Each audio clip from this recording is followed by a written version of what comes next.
Selamat pagi, Bapak Ibu, Yahobu. Pada pagi hari ini, saya atas nama Lius Panduru dan mewakili para guru honorer di Kabupaten Nias Selatan ingin menyatakan sikap terkait dilema yang sedang beredar di media sosial, persoalan isu pemotongan dacil para guru honorer yang 100% itu merupakan hak veto daripada guru yang terkait. Bapak Ibu yang saya hormati, mulai dari Bapak Bupati, Bapak Wakil Bupati, Ibu Kepala Dinas, Bapak Kepala Inspektorat, Bapak Kapolres, Bapak Kepala Kejaksaan Tinggi. Pada pagi hari ini saya akan menyatakan sikap mewakili Bapak Ibu guru dan sekaligus menyampaikan seperti apa sebenarnya kasus yang tengah hangat diperbincangkan di media sosial. Pertama-tama Bapak Ibu perlu diketahui bahwasanya malpraktik pungli ini sebenarnya itu sudah bergulir beberapa tahun silam. Betul yang disampaikan di media sosial bahwasannya selama ini para guru honorer itu dibungkam supaya tidak bisa berbicara dengan ancaman ketika ada guru yang berani angkat bicara, maka hak-haknya sebagai guru, termasuk haknya sebagai penerima dacil, akan dihapuskan alias tidak diajukan oleh Dinas Pendidikan. Bapak Ibu, lewat tekanan itulah kami selama ini tidak berani sama sekali. Karena kenapa? Taulah Bapak Ibu, guru honorer itu gajinya ya alhamdulillah ya, kalau dibilang ada 200-300 per bulan. Syukur kalau ada begitu. Itulah kami. Kalau soal gaji sebenarnya yang kami harapkan tentu malas kami untuk mengajar. Namun karena kami punya niat baik, semangat untuk mengabdi, untuk mendidik anak-anak bangsa, makanya kami tidak mempersoalkan soal gaji yang diberikan oleh instansi terkait. Namun yang menjadi persoalannya sekarang adalah ketika ada program pemerintah pusat untuk menambahkan tunjangan para guru, lalu Dinas Pendidikan melalui kepala sekolah melakukan pemangkasan anggaran yang harusnya diterima 100% oleh para guru. Itulah yang menjadi pertanyaan dan persoalan sekarang. Alur pemotongan dacil ini sebenarnya tidak langsung dipotong oleh Dinas Pendidikan. Tetapi perlu diketahui bahwasanya dacil ini 100% masuk ke rekening masing-masing guru setelah pemotongan pajak. Setelah masuk ke rekening, lalu masing-masing kepala sekolah melalui instruksi daripada Dinas Pendidikan untuk melakukan yang namanya pemberkasan. Ya, lewat pemberkasan itulah nanti akan dilakukan pungutan senilai 30% dari jumlah total yang diterima oleh masing-masing guru. Bapak Ibu yang terhormat, pada kesempatan ini, walaupun lewat video ini saya memberikan pernyataan, beberapa hari silam saya secara pribadi atas nama Lius Manduru mengambil sikap untuk mencoba menyampaikan kebenarannya. Soalnya kalau kami diam terus, kami selalu diinjak-injak. Hak kami selalu dirampas oleh oknum-oknum yang tidak bertanggung jawab. Oleh karenanya, maka secara pribadi, beberapa hari silam itu saya memberikan pernyataan sikap di media sosial, di Facebook. Saya mengajak para guru untuk bergabung dalam satu grup WA untuk berdiskusi mengenai isu pemotongan Dacil untuk tahun 2025 ini TW1. Ada satu kejanggalan yang ada antara edaran yang dari dinas dengan masuknya Dacil yang ditransfer dari pusat. Kalau tidak salah itu pada tanggal 24, ya, pada tanggal 24 bulan April kemarin, kalau tidak salah itu di hari Kamis, kalau tidak salah pukul 15, ya. Pokoknya itu di siang ke sore, pusat melakukan transfer dana yang dimaksud yaitu Dacil ke rekening masing-masing guru, dan masuk ke rekening guru itu pada siang ke sore, bahkan ada yang pagi. Lalu pada hari yang sama juga dinas mengeluarkan edaran untuk memerintahkan kepala sekolah melakukan yang namanya pengumpulan pemberkasan pengajuan Dacil. Nah, di sini menariknya begini. Pada hari yang sama, pemerintah pusat juga sudah melakukan transfer dana ke rekening masing-masing guru. Lalu setelah, ya, saya berasumsi begini, setelah didengar oleh dinas terkait atau oknum yang tidak bertanggung jawab hal itulah mereka mengeluarkan perintah untuk atau edaran untuk melakukan pemberkasan Dacil. Pertanyaannya, di mana-mana pun itu sepengetahuan saya, dulu pemberkasan, baru ada pencairan. Pertanyaan saya sekarang, kenapa dulu dicairkan, duluan ditransfer oleh pusat, baru daerah atau oknum-oknum di dinas pendidikan melakukan tindakan dalam hal ini mengeluarkan edaran untuk pemberkasan pengajuan Dacil. Nah, mungkin karena bodohnya saya menerjemahkan, makanya saya ketawa, itu agak lucu. Oleh karenanya Bapak Ibu, lewat itu saya nyatakan sikap ini ada apa sebenarnya.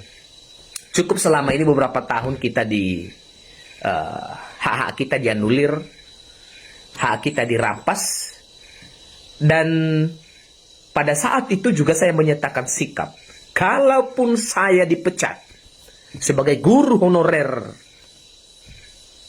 ya, kalaupun saya dipecat sebagai guru honorer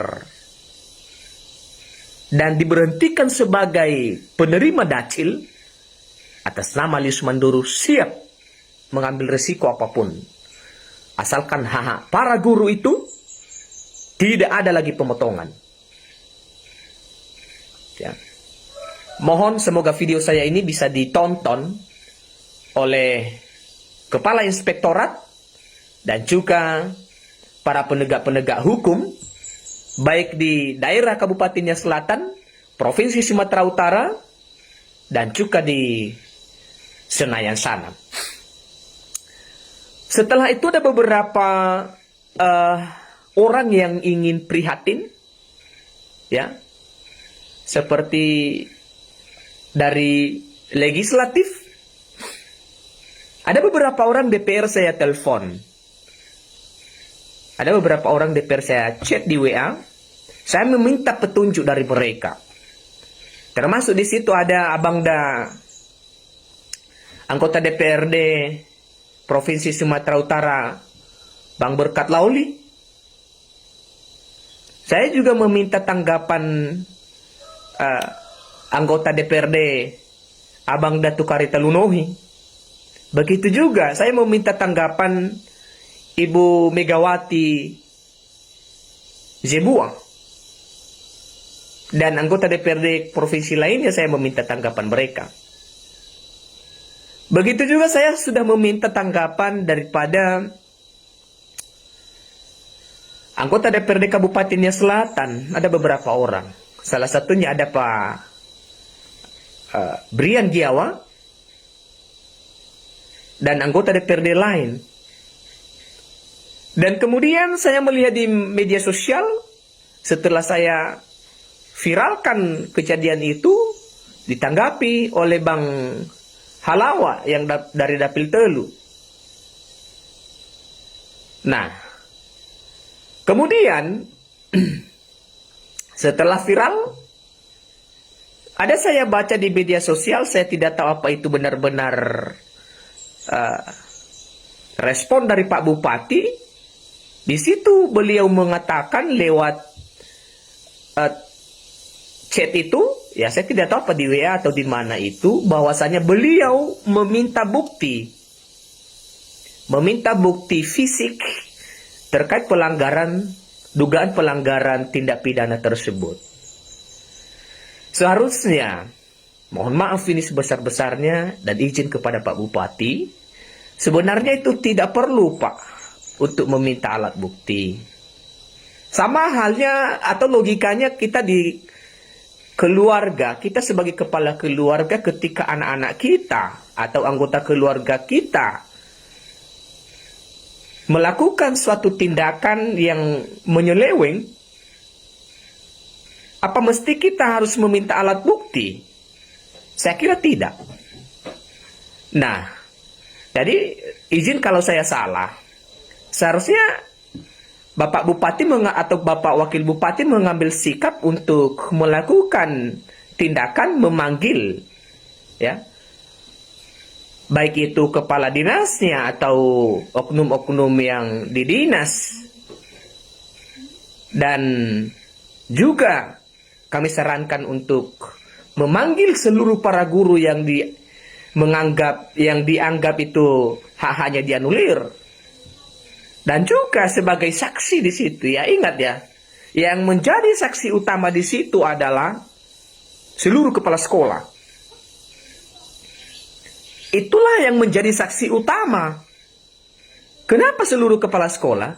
Karena transaksi pungutan liar itu lewat kepala sekolah melalui perintah dari dinas. Ya. Tidak mungkin juga kepala sekolah membantah atau tidak melakukan perintah daripada dinas. Nah, makanya mereka lah satu-satunya yang merupakan saksi utama terkait masalah kasus ini. Saya ketawa ada beberapa orang yang menertawakan saya di media sosial. Bahkan ada yang bilang, alaina hule humo boburu keke baburu tahu menge baka musuh ada mana. Saya menyatakan sikap ini Bapak Ibu. Dan saya tidak memakai akun palsu. Saya bukan pecundang. Artinya kebenaran itu ketika kita ungkap, kenapa kita harus takut? Saya sudah bilang tadi, saya bukan seorang PNS.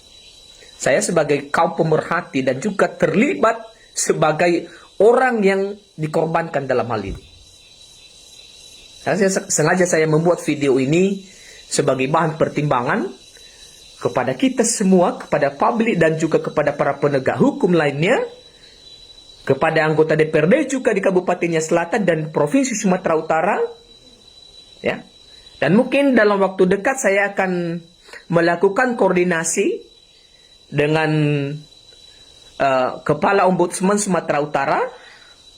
Kalau memang tidak ada respon Pak Bupati atau anggota DPRD terkait masalah kasus ini. Yang nyanyi bahwasanya pada kesempatan ini kami sedang menunggu, ya. Saya dengar ada rapat dengar pendapat di DPR dan direncanakan akan dipanggil seluruh kepala sekolah, kepala dinas dan pegawai-pegawai yang terkait dan juga seluruh para guru yang dikorbankan. Maka saya secara pribadi satu-satunya akan hadir. Dan saya menyatakan sikap, apa yang saya sampaikan lewat video ini, saya sampaikan juga pada rapat dengar pendapat ketika difasilitasi oleh DPRD. Terima kasih kepada DPRD yang sudah turut prihatin lewat kejadian ini. Kalau mau Nia Selatan itu bersih, kita bersihkan dulu lingkungan kita. Biru-biru di lingkungan kantor bupati itu. Ya. Di sana banyak sarang pungli-pungli. Kalau kita mau Nia Selatan itu bersih. Kalau kita mau Nia Selatan itu rumah kita itu bersih. Ada slogan, saya tertarik dengan slogan Pak Bupati. Ya. Rumah Nia Selatan rumah kita. Ya. Tidak satupun orang yang ingin rumahnya itu kotor. Setiap orang ingin rumahnya itu bersih. Begitu juga Nia Selatan, karena Nia Selatan rumah kita. Mari kita benahi. Mari kita bersihkan. Ya. Semoga pungli-pungli di dinas-dinas terkait, termasuk juga di dinas pendidikan ini, dapat dihentikan oleh pemerintah Kabupaten Nia Selatan, dalam hal ini Bapak Sehiatula Laya dan Bapak Yusuf Nakhi. Bravo buat anggota DPRD Kabupaten Nia Selatan. Demikian juga inspektorat. Dan terima kasih juga kepada Pak Bupati dan Bapak Wakil Bupati yang ingin kasus ini terungkap kebenarannya sehingga tidak terulang kembali. Jika membutuhkan informasi-informasi lain dan data-data akurat lainnya sebagai bukti, ya, alat bukti itu nanti bisa kita ungkap di saat ada klarifikasi, ya. Tapi kalau kami diminta sekarang, kami diminta alat bukti untuk dikirimkan kepada Bapak Bupati, mohon maaf, izinkan kami untuk ketawa. Bukan mengejek, tapi kami ketawa. Tapi nanti ketika ada rapat dengar pendapat, diminta kami alat bukti, kami siap untuk memberikannya. Ya. Sekali lagi saya mohon maaf atas kejadian ini. Ya mungkin saya salah satunya orang yang guru yang dianggap gila dalam kasus ini. Ya. Kenapa saya harus gila Bapak Ibu? Karena saya sudah bosan melihat perlakuan seperti ini. Ya. Walaupun saya nanti katakan dipecat, katakan data saya itu dianulir, katakan data saya dihapus sekalipun, tidak masalah bagi saya. Setidaknya saya pernah untuk mengungkap kebenaran ini. Tuhan Yesus memberkati. Sampai ketemu di rapat dengar pendapat. Terima kasih buat semuanya. Semangat buat Bapak Ibu guru yang hebat. Mari kita rapatkan barisan. Selamat pagi menjelang siang. Merdeka!